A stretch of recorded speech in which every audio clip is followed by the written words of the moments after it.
Friends, నమస్తే అండి. Welcome back to my channel. ఈరోజు మన రెసిపీ సమ్మర్ స్పెషల్, చాలా తక్కువ ఇంగ్రీడియంట్స్తోని జ్యూస్ సెంటర్ స్టైల్లోని పుచ్చకాయ జ్యూస్ని ఎలా తయారు చేసుకోవచ్చో ఈ వీడియోలో మీతో షేర్ చేసుకోబోతున్నానండి. నేనైతే ఒక మీడియం సైజు పుచ్చకాయని తీసుకున్నానండి. దీన్ని సగానికి కట్ చేసుకొని సగం భాగం మాత్రమే ఇక్కడ జ్యూస్కు వాడుతున్నాను అనమాట. మిగతా సగం భాగాన్ని పక్కన పెట్టేస్తున్నాను. ఈ పుచ్చకాయని చిన్న చిన్న ముక్కలుగా కట్ చేసుకొని తర్వాత దీనిలోని చిన్న చిన్న ముక్కలుగా కట్ చేసుకొని ఒక బౌల్లోకి తీసుకుంటున్నాను. ఇక్కడ చూపిస్తున్నాను కదా, ఇలా కట్ చేసుకున్నాను అనమాట. ఇలా కట్ చేసుకున్నటువంటి పుచ్చకాయ ముక్కల్ని ఒక మిక్సీ జార్ తీసుకొని దీనిలోకి ట్రాన్స్ఫర్ చేసుకుంటున్నానండి.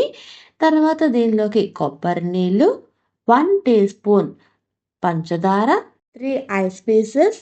ఇక్కడ మీకు షుగర్ వద్దు అనుకుంటే హనీ అయినా వేసుకోవచ్చండి. ఇలా వేసుకున్న అన్ని ఇంగ్రీడియంట్స్ని జ్యూస్ చేసుకొని ఒక బౌల్లో స్ట్రైనర్ పెట్టుకుని స్ట్రైన్ చేసుకోవటమే అనమాట. దీనిని సర్వింగ్ గ్లాసులోకి సర్వ్ చేసుకోవటమేనండి. ఇలా సర్వ్ చేసుకునేటప్పుడు ఇంకా కూల్గా ఉండటం కోసం ఐస్ పీసెస్ వేస్తున్నాను. ఇది పూర్తిగా ఆప్షనల్ మాత్రమే. ఇలా ఐస్ క్యూబ్స్ వేసుకున్న తర్వాత ఇంకా టేస్టీగా ఉండటం కోసం మింట్ లీవ్స్ పెడుతున్నానండి. అంతేనండి, ఎంతో టేస్టీగా ఉంటూ చాలా సింపుల్గా తక్కువ ఇంగ్రీడియంట్స్తో అయిపోయేటువంటి జ్యూస్ సెంటర్ స్టైల్లో వాటర్ మిలన్ జ్యూస్ రెడీ.